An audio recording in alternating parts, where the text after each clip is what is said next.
Xullas qarindoshlar, 2 dona tuxum ustidan sut bilan unni solib, yaxshilab aralashtirib, ana undan keyin bitta bananni olib, skоворodkaga solib, ustidan o'sha massamizni soladigan bo'lsak, shunda hechkin allambalo narsa bo'lar ekanmish-da.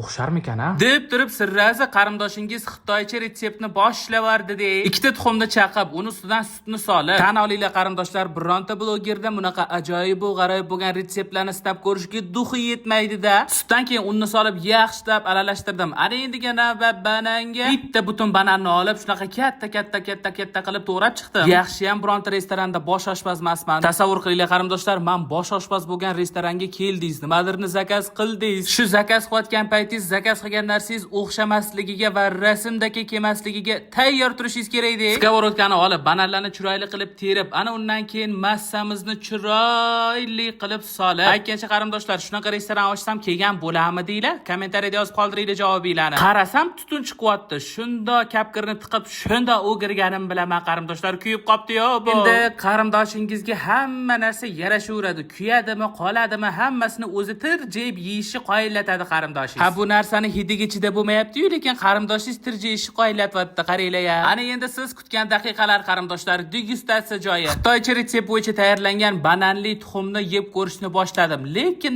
mazasini tushuna olmadim shu desanglar. To'g'risini aytsam, menga umuman yoqmadi. Endi qarindoshlar